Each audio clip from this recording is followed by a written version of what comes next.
units, and Naeezy, 11 units. So those will be, they're right in the process of setting the budgets up and getting a release of funds. So once we get those, we will be entering into advertisement on those. That's the next set of projects for the maintenance division. Vacancy in the Haza homeowner units 10. Chinle Maintenance has completed AZ 12-185 number 6 and has turned over to the HMO for new home buyer. Housing maintenance is at 80% on unit number 8. And then Arnie and his staff held a meeting on October 16th and 17th in Kayenta and went over administrative issues, division progress to achieve goals and activities, and receive P card purchasing and navigator receiving report training.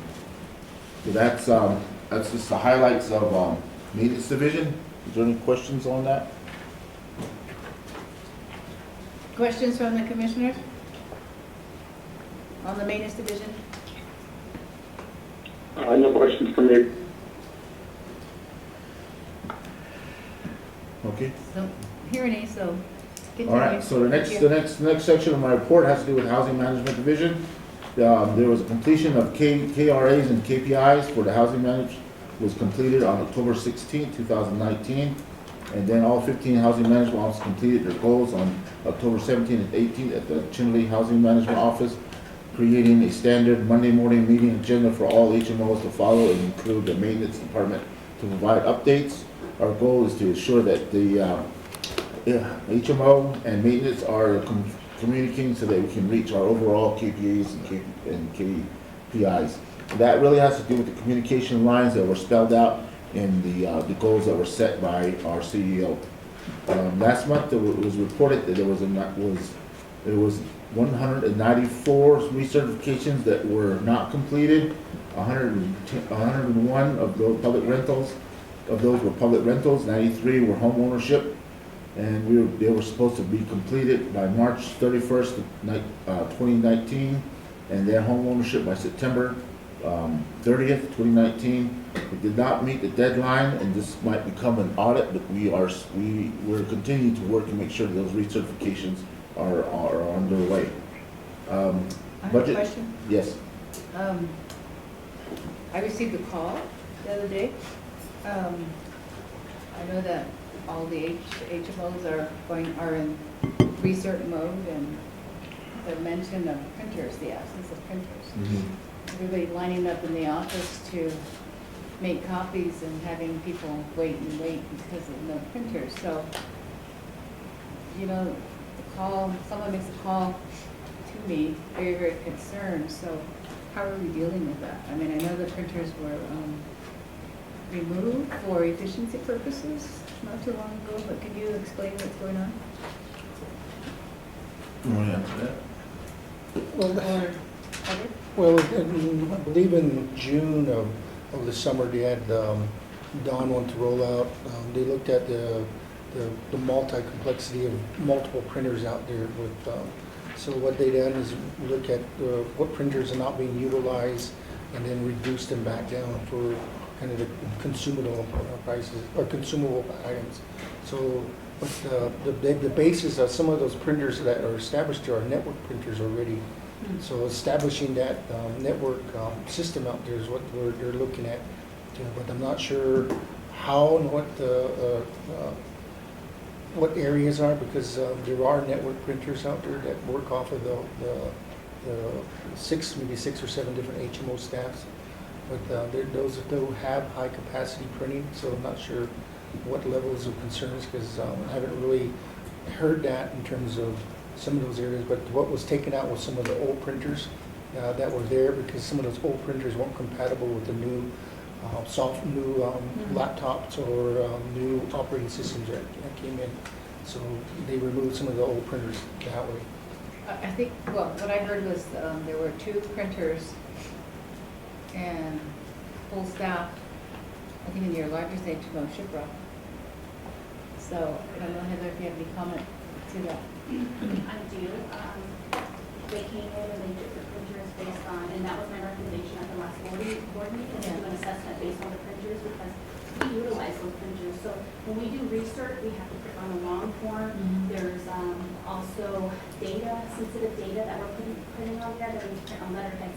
So when one's printing, they have to run to the printer, insert letterheads, say, don't print, I'm printing, so they'll get the data. And if they're printing something else, they'll print over that. So if you have 5 talent specialists who are doing research, you're going to have documentation that we need to support in the files.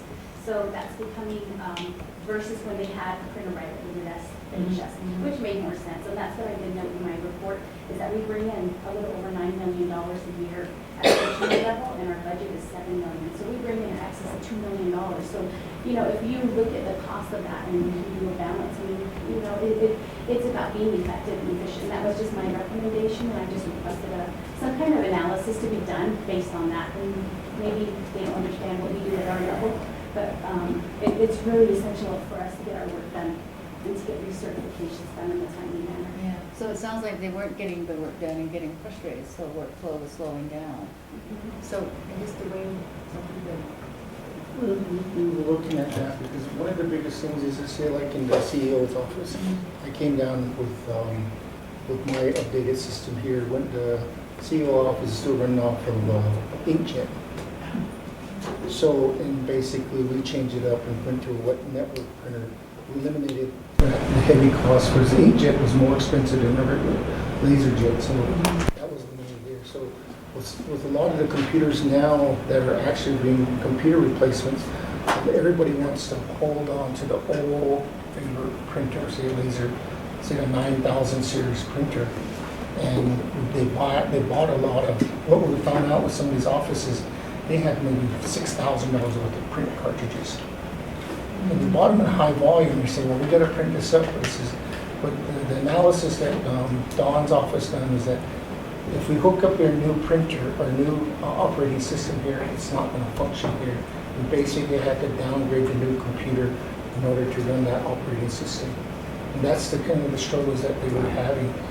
The one options that we're really looking at is looking at a like a Xerox thing, but the only problem with that is trying to get them to work with everybody. But it's looking at, there is some network printers out there, but it's the coordinating aspects of it.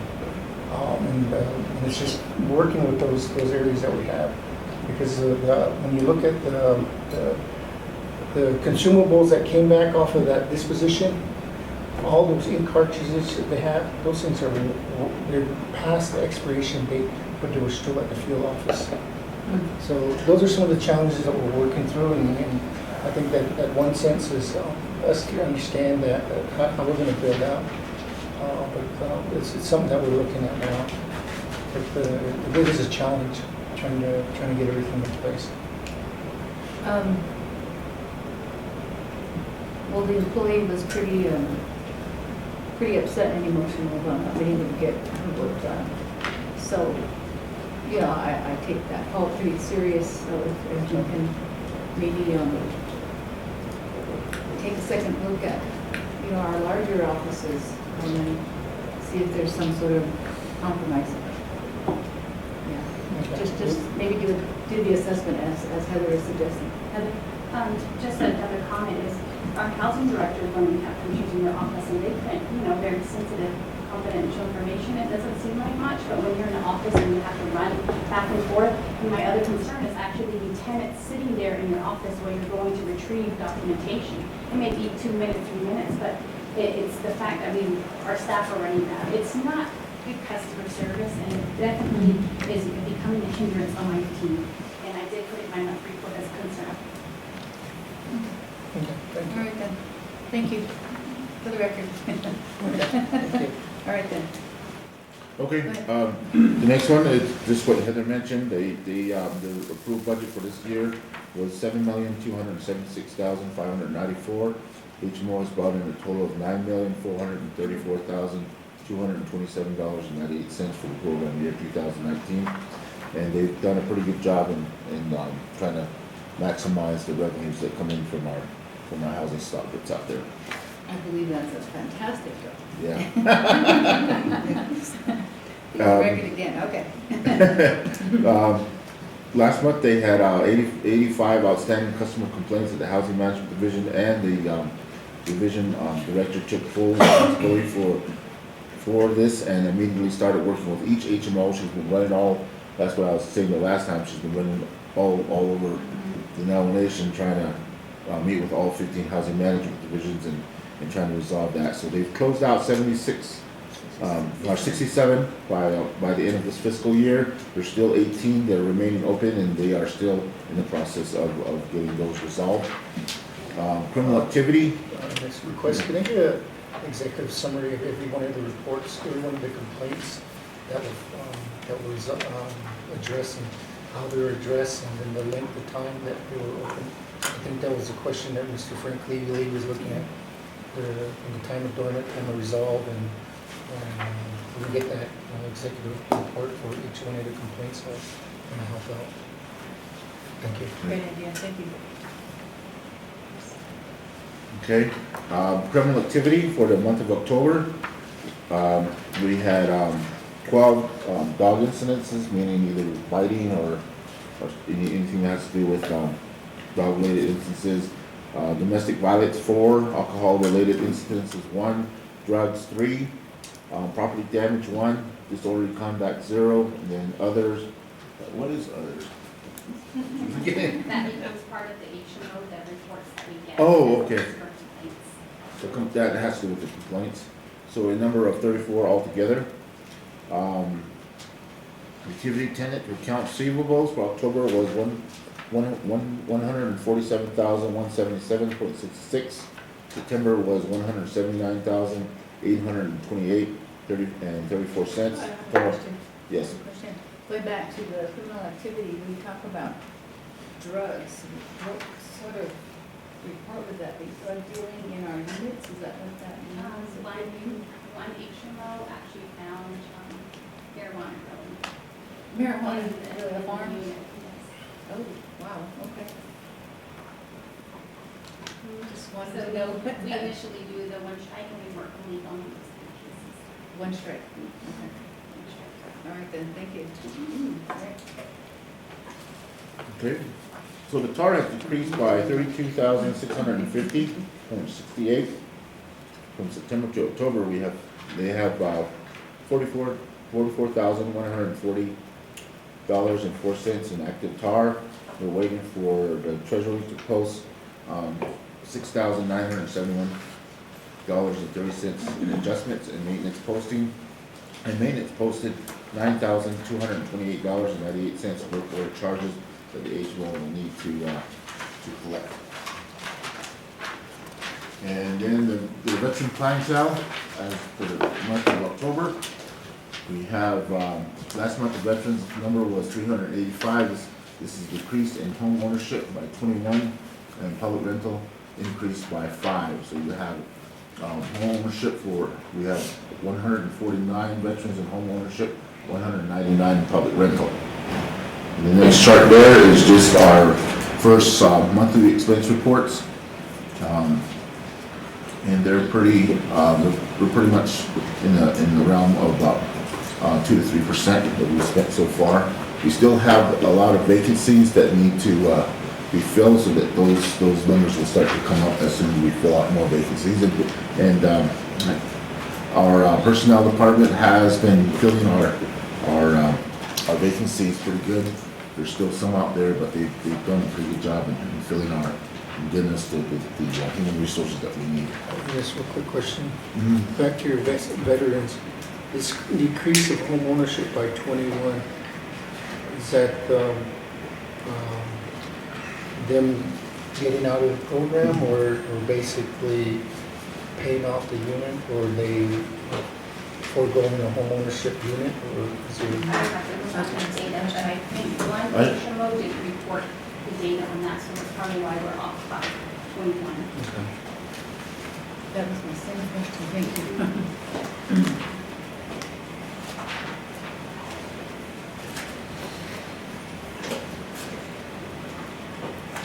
Okay, for NHA training, there was some individual trainings for some of the departments. Mr. Chairman. I couldn't hear that last comment, but I had the same question I was looking through there. The bigger drop of 21 in home ownership, was that because of conveyance, or did I hear that there was an HMO that didn't report? It's because one of the HMOs didn't report the numbers at the time. Oh, two, actually Do you have a two. ballpark or expectation of what that action might be? If they did report, what would the number be? It will most likely be the same. The same? Yeah.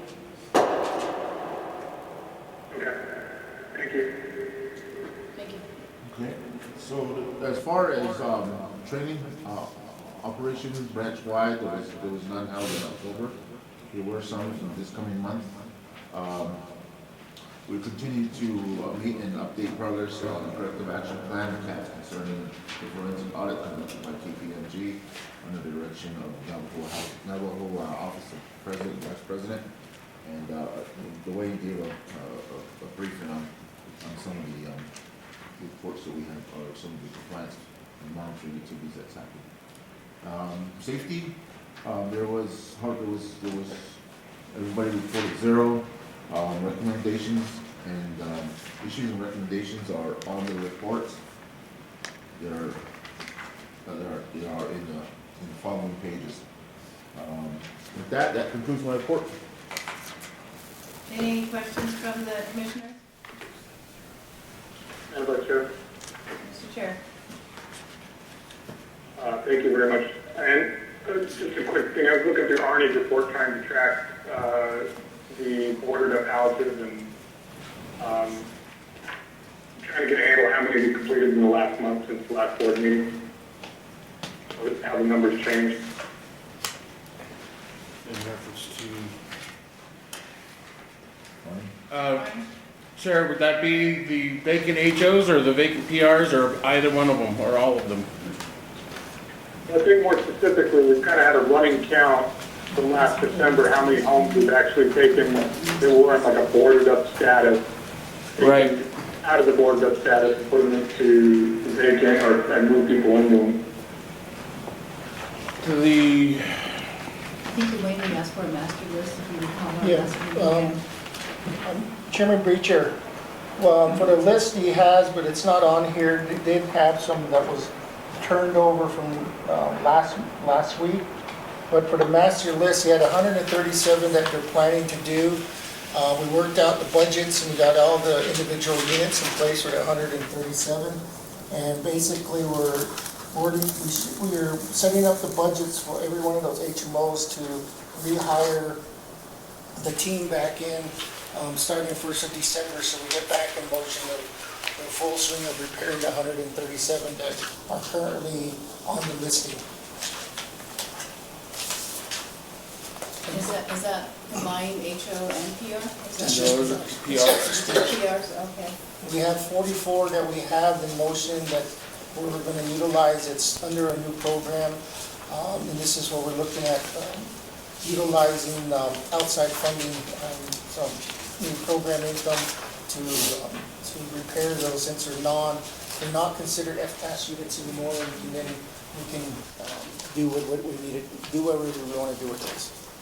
So that's kind of the motion, but the biggest one that they're working on, getting everything reestablished is the 137. This one here, because last year, the way they set that up, and they just kind of opened account number and everything was just dumped out there. We're setting these up as individual housing management project-based units, so they'll have an idea how much money's been spent out there.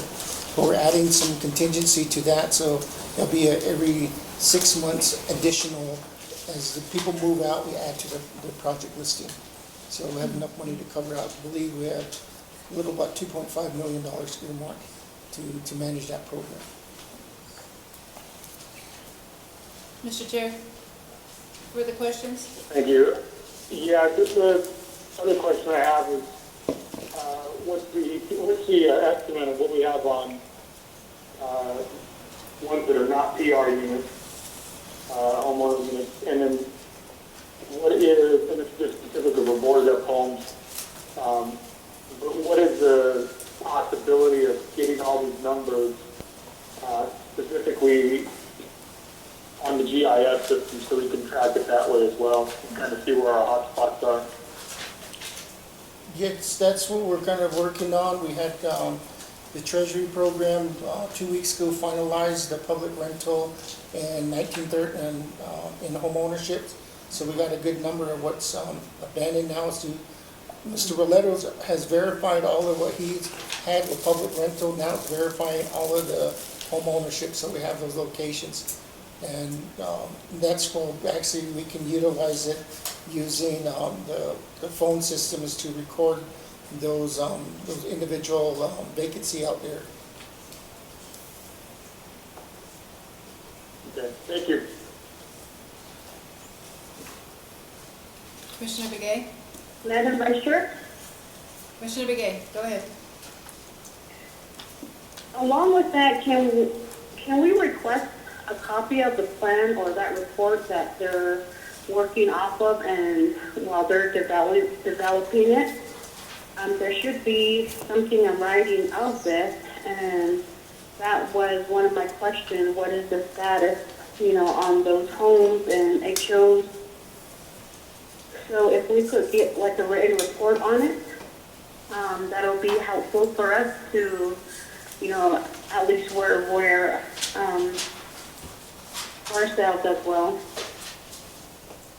And then my other question is dogs. I know that a lot of chapters and community blame the NHA housing for, all these dogs running around. And when you do go through the properties, you see a lot of dogs roaming around. and I have not seen a memo or anything reminding tenants to keep their dogs tied up. If we can get something like that out just to remind them, because there's, big dogs that are walking around, and, some of the tenants that have really nice homes, and you find them upset because they step in poop, dog poop. And if we could manage that on our end, if we could remind tenants to take control of their dogs. That's it. Thank you, Commissioner Vega. Dwayne? Madam Chair and Commissioner Brigade, for your information, the vacant units, last month's board meeting, Ms. Long attached a listing of all of the boarded up, all of the vacant HO units there as a reference. So last month we provided the report. Now it's this month, it's what we're working on is actually lining out. Mr. Roletto has given us the locations of project and budgets. Now it's putting that to the schedule for the next 6 months for the 130 units that we've been looking at. The next phase of it is looking at the home ownership, is scheduling that, and then looking at the repair cost estimates for those areas. So they're in motion. So next month you'll receive the PR schedule with the actual budget setups for the HOs and the preliminaries for the PRs, and then preliminary schedules for the 44 for the HOs, and then the other remaining. So it's taking a little bit of time to verify all of the units out there and come back within 3 weeks. Commissioner B, I hope that kind of gives you some information. It does, and I look forward to that report next month, but if you guys have something, draft, I would like to see it. Thank you. And then a response regarding dogs, Dwayne? Or, I just, during the recertification process, the policy is stated on, on how to, what is required, how many dogs you have, what do you have. Most of the problems that we're having is dogs coming into our subdivisions to get food. And people are feeding them, and so they kind of get used to coming around looking for food within the areas, getting into the garbage cans and things like that. So that's part of the problem of the population of dogs in our subdivision. That's the majority of them. Yeah, the majority of the problem, I should say. so we have stray dogs. Yeah, stray We're dogs. talking about, yeah, lots of stray dogs. They go to the house. Okay, I gotta Okay. go with my car or something. Does that conclude your report? Yes, that Mr. concludes my Franklin? report. Okay, great. Let's move on then. Okay, Terry. All right. Admin branch report. What you have before you is the priorities for next month. These are things that are actually in progress, which is the admin branch project plans and how they're going to carry out their 2020 KRAs and KPIs to ensure that we are successful in meeting it by the year end. Preparing the BOC review for both the procurement policy. The resolution was reviewed, and now it's just working on getting that onto the December BOC agenda with Doreen. As far as the whistleblower policy, resolution was submitted over to Quarles and Brady. I just need to do a follow-up. This one a couple months ago, so this one maybe I'm thinking and hopeful that it'll be ready for December BOC meeting. Another area in terms of procurement that's in progress and what's being reviewed in terms of Navajo business contracting goals as well as Indian preference is drafting an NHA supplier diversity plan so that we can strengthen partnerships to increase those contracting dollars to our Navajo businesses on Navajo Nation. So this is in preparation for the upcoming meeting with Division of Economic Development at the beginning of December. So I'm hoping that we will be able to have something done, but prior to even doing that, I'd like to share that with the board as well. because it's going to be from the board level to management down to the employees and how we're all gonna contribute to this particular plan. So that's gonna be forthcoming and what we're working on. And then also, still working on filling the vacant administrative management positions with the admin branch, in particular, the procurement manager position. So we're still seeking applicants for that. As far as the significant work activities and priorities for the 2020 IHP, we continue, the admin branch is taking the lead in reviewing the customer complaint policy with committee members from various divisions and branches within the NHA. Our next session was November 26th for review as far as separating procedure and policy, and then working with the team from there to develop and strengthen that complaint policy. Admin branch continues to work on the Navajo Nation Corrective Action Plan in regards to the KPMG audit, which is both whistleblower and procurement, as well as all the policies being revised and approved, going out and making sure that the NHA employees are trained accordingly. So that happened for the month of November, or October and November. So Safety Policy Committee revision, we completed the first review of policy, but they are all continuing that revision, and then the next meeting is going to be on Monday, November 25th, to continue that.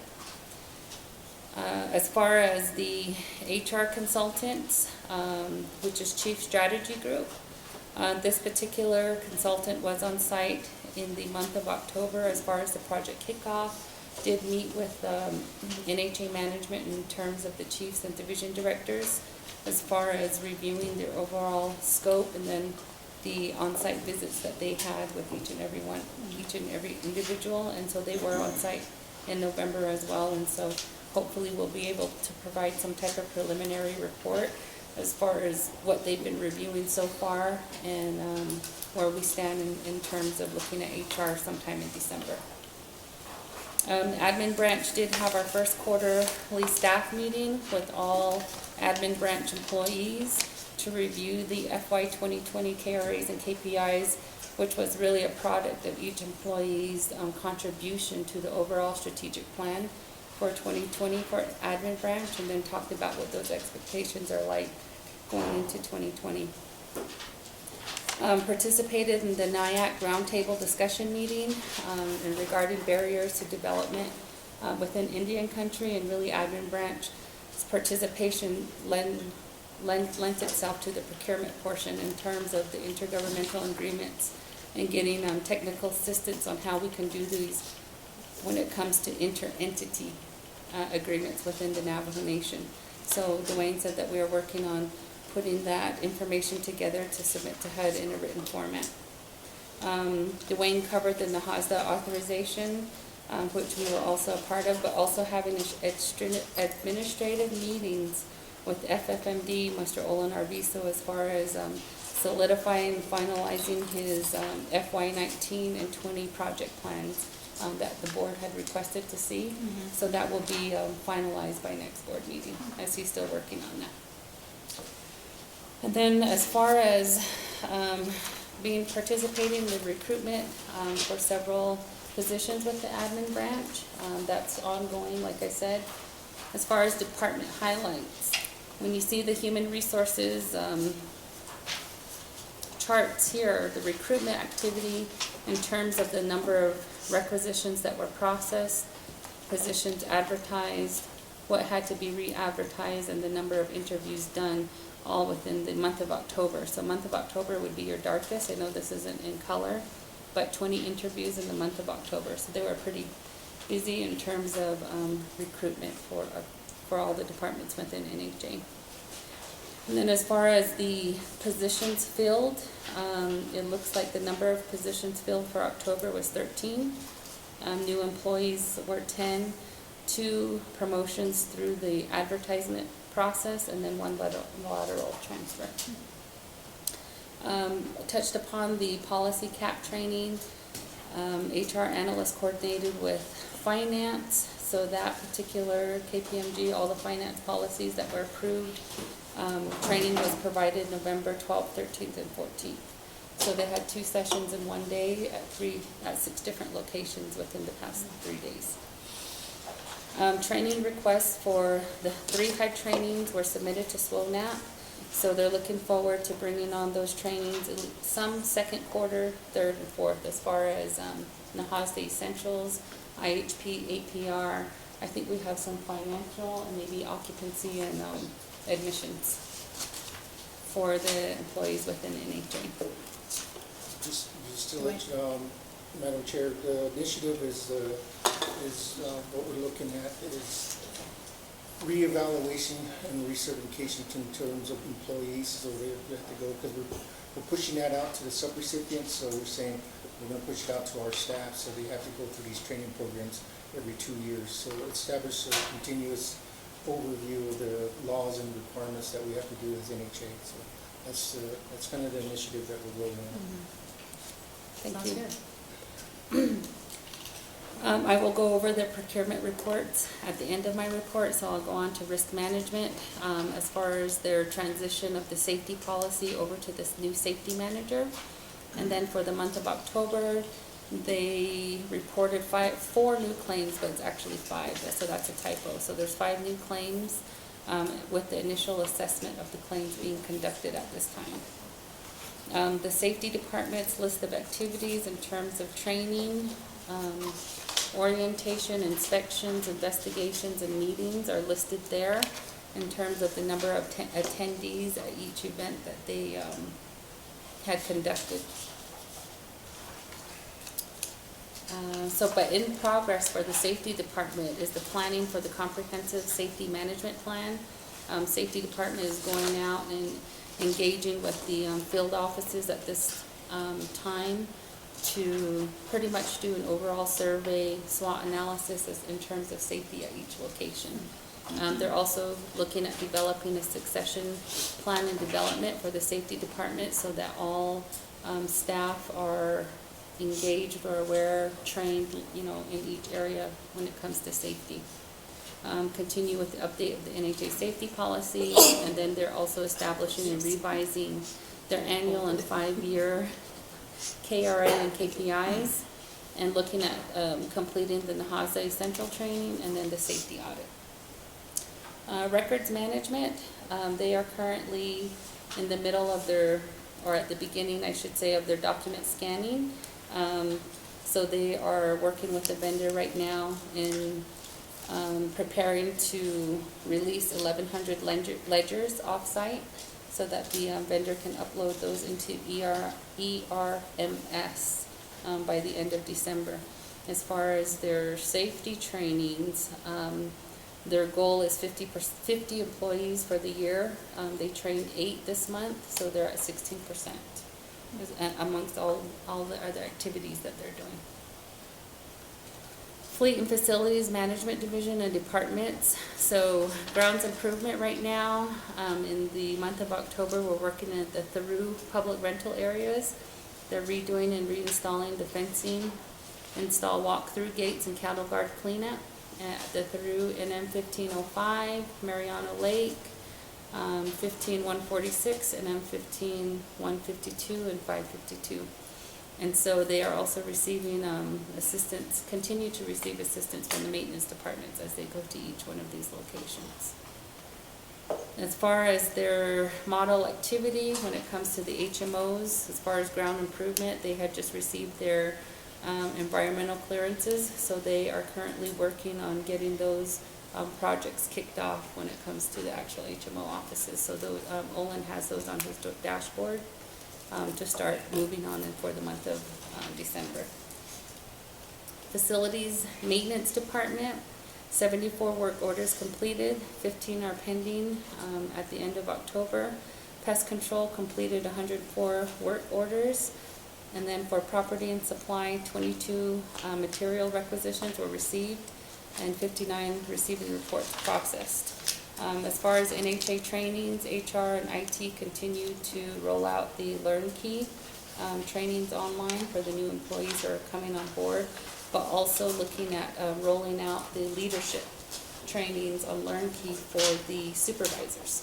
That's one initiative that Mr. Wasita has been pushing us to do as far as part of the transformation, as far as supervisors taking these leadership trainings.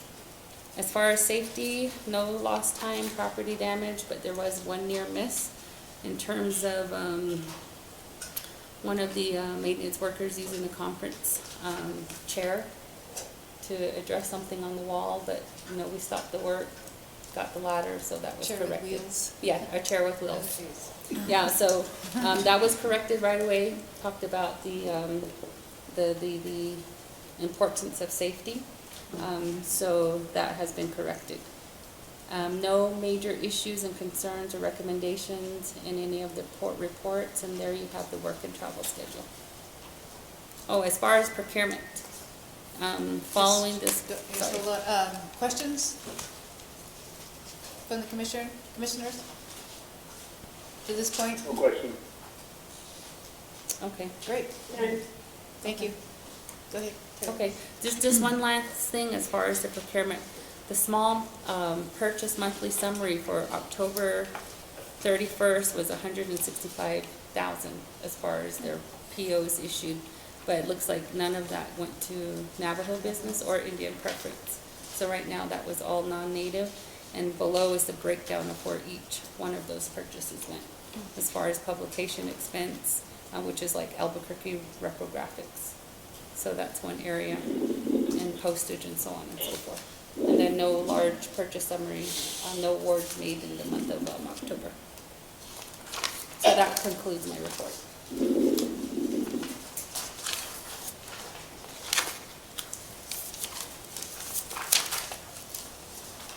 I don't have any questions. Any questions on the procurement report, commissioners?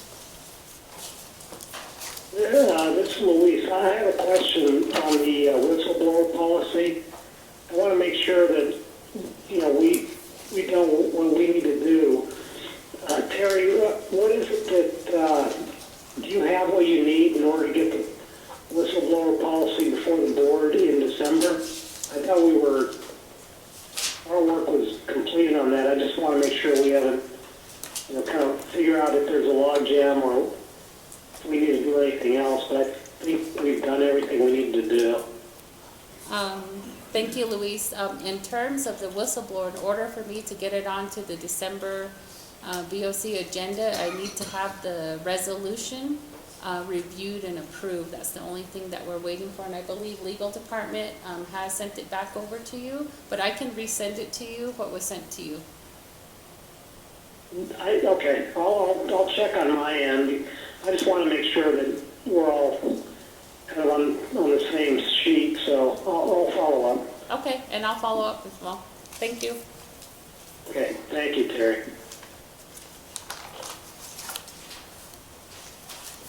Thank you, Luis, for the question. So that concludes reports 1 through 3. We will do the financial services branch from Ms. Long in executive session. Moving to review and approving resolutions. We're going to adopt the report if we could, please. Oh, thank you, sir. Motion to adopt the reports. Motion. Motion by Chairman Beecher, Second. second by Commissioner Begay. All those in favor say aye. Aye. Aye. Aye. Nays, abstentions, hearing none. The reports are adopted. Thank you. Moving on into our agenda, review and approve resolutions.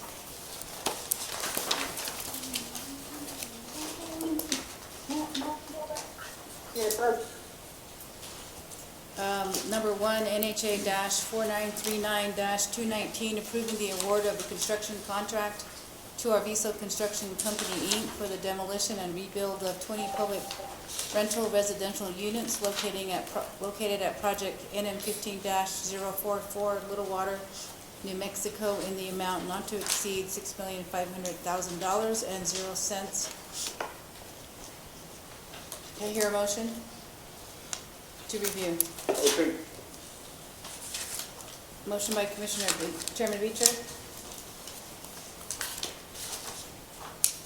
Second. seconded by Commissioner Begay. Nays or abstentions? Hearing none. All those in favor? Aye. Aye. Dwayne, can you cover that? I'll move, Madam Chair, I'll turn this over to Mr. Franklin to give you a brief overview of the project. Thank you. Mr. Franklin? Good evening, Commissioners. This resolution has to do with the demolition and reconstruction of 20 public windows that are located at Little Water, project number New Mexico 15044. We are, in order for us to complete this project, we had to deal with some floodplain measures. So the site is being lifted up 2 feet in the air, and we're bringing in a lot of import, and we're going to be completely redoing all the streets, all the houses, all the foundations, readjusting utilities, both water, sewer, and electricity, and putting up some retaining walls, and to protect the site from any future flooding that would happen in that area. So this is for, like I said, for a complete rebuilding of a subdivision that was previously in a floodplain.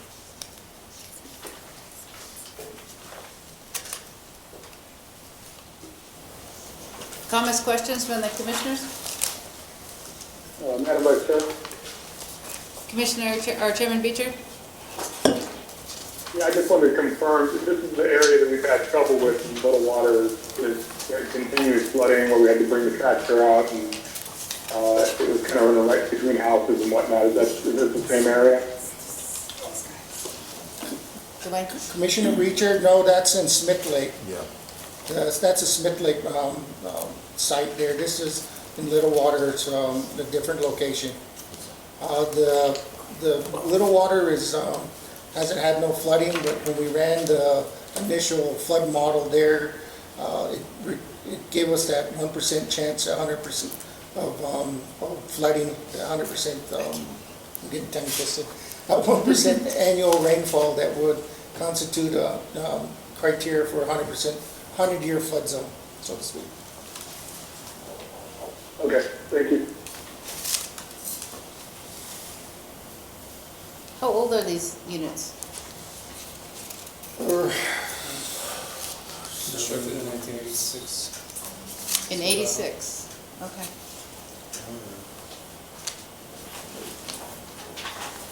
Yeah, 86.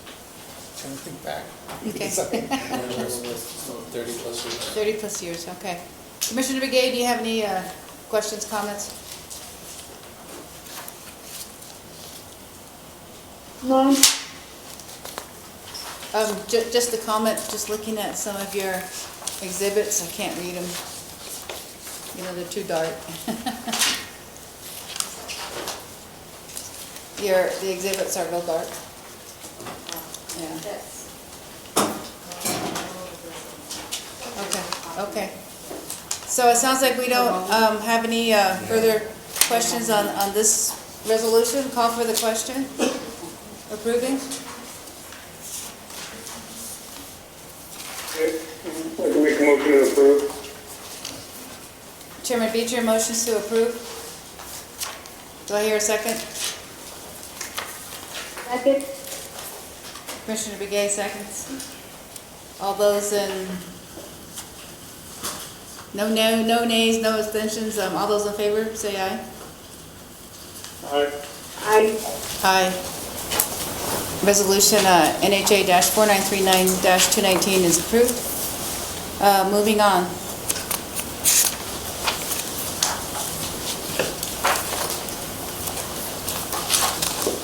Commissioner Beecher, you want to Yeah, Madam Make a Vice Chair, I'd like to make proposal? a motion to review and adopt NHA resolutions NHA 4940-2019, approving the disposition of Navajo Housing Authority excess property with a book value of $190.98. NHA 4941-2019, approving the Navajo Housing Authority release of collateral assignment of home site lease for participation a mutual health homeownership program. Wacochakai AZ, AZ12-152, parenthetical 1. Ganado, Arizona, AZ12-174, parenthetical 1. Shiprock, New Mexico, NM15-99, parenthetical 1. NHA Resolution, NHA 4942-2019, approving Navajo Housing Authority release of its interest in the home, in the mutual health home ownership program, Nazlini, Arizona, AZ12-196, parenthetical 1. NHA 4943-2019, approving the Navajo Housing Authority transfer of its interest in homes and recommending to the Navajo Nation President the assignment of a leasehold interest to home buyers of the Mutual Health Home Ownership Program, Thoreau, New Mexico, NM15-68, aka NM15-680, parenthetical 1. Church Rock, New Mexico, NM15-78, parenthetical 1. Mariana Lake, New Mexico, NM15-98, aka NM15-982, parenthetical 1. NHA 4944-2019, approving the Navajo Housing Authority transfer of its interest in homes and recommending to the Navajo Nation President the assignment of a leasehold interest to home buyers of the Mutual Health Home Ownership Program, Cuba City, Arizona, AZ12-1391, Crown Point, New Mexico, NM15-68, aka NM15-682, parenthetical 1. Ojo Encino, New Mexico, NM15-93, parenthetical 2. Crown Point, New Mexico, NM15-129, parenthetical 2. NHA Resolution, NHA 4945-2019, approving the Navajo Housing Authority transfer of its interest in homes and recommending to the Navajo Nation President the assignment of a leasehold interest to home buyers of the Mutual Health Home Ownership Program, Steamboat, Arizona, AZ12-123, parenthetical 1. Fort Defiance, Arizona, AZ12-136, parenthetical 1. Silcon, Arizona, AZ12-541, aka AZ12-154, parenthetical 2. Round Rock, Arizona, AZ12-153, parenthetical 2. Ganado, Arizona, AZ12-154, parenthetical 1. Greasewood, Arizona, AZ12-156, parenthetical 1. Round Rock, Arizona, AZ12-158, parenthetical 1. Greasewood, Arizona, AZ12-166, parenthetical 1. Vicente, New Mexico, NM-60, parenthetical 1. NHA Resolution, NHA 4946-2019, approving the Navajo Housing Authority release of its collateral assignment of home site lease or participation in the Mutual Health Home Ownership Program, Peaceville, Arizona, AZ12-162, parenthetical 1. Ganado, Arizona, AZ12-174, parenthetical 1. Cuba City, Arizona, AZ12-174, parenthetical 1. Chinle, Arizona, AZ12-180, parenthetical 1. Whippoorwill, Arizona, AZ12-190, parenthetical 1. Coyote Canyon, New Mexico, NM15-136, parenthetical 1. Nadad, New Mexico, NM15-139, parenthetical 1. Shiprock, New Mexico, NM15-155, parenthetical 1. Pinedale, New Mexico, NM15-312, parenthetical 1. Rama, New Mexico, NM15-313, parenthetical 1.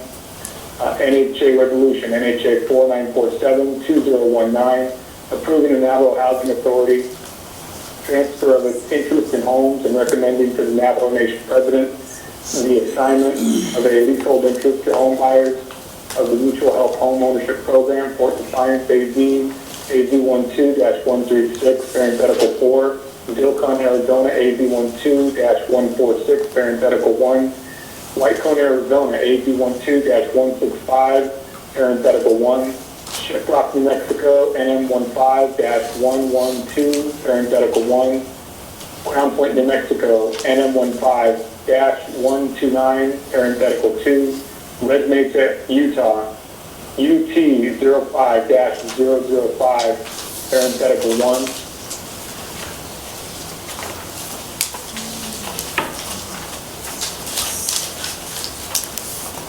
We have a motion by Chairman Beecher to review and approve resolutions NHA 4940 through NHA 4947-219. Do I hear a second? Second. Seconded by Commissioner Begay.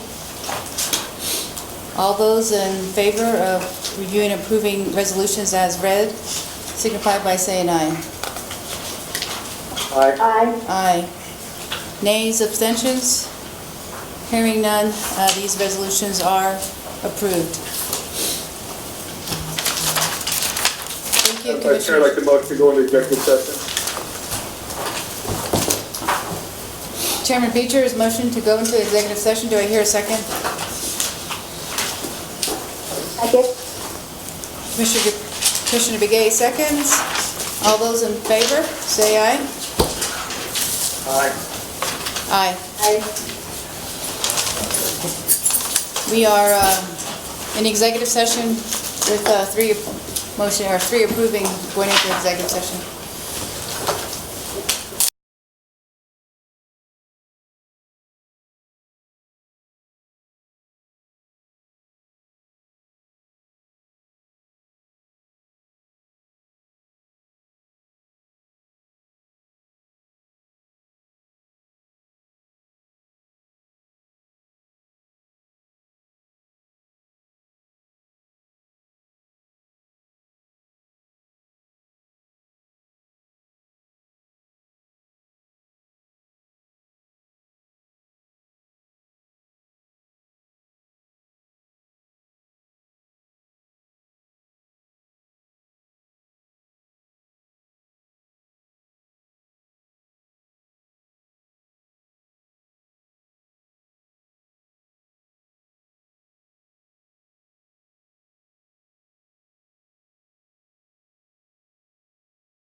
next POC board meeting schedule is December 19th at 9 a.m. For Defiance Conference Room, room 16, or 116. To the tentative schedule that we have there. That's a Thursday. Yeah. Okay. Any other business, commissioners, Mr. Chair? No. All right, no other business.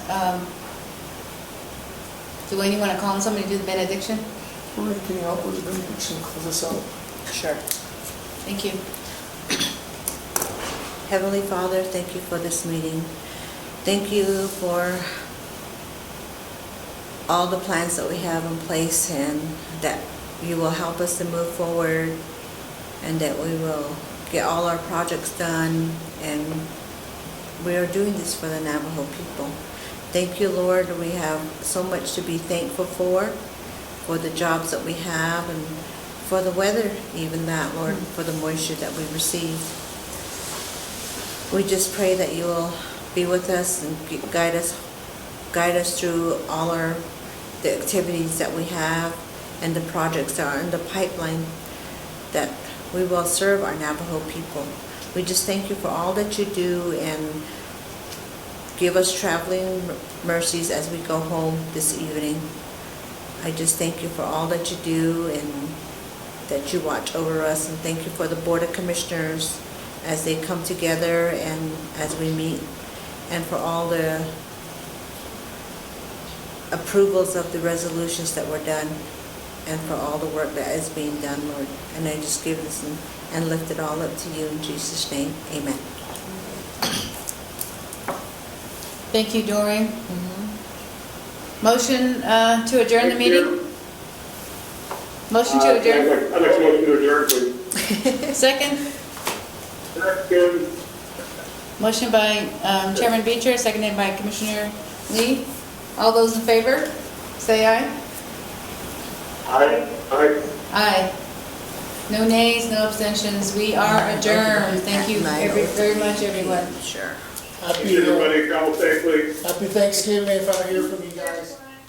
Thank you, everyone.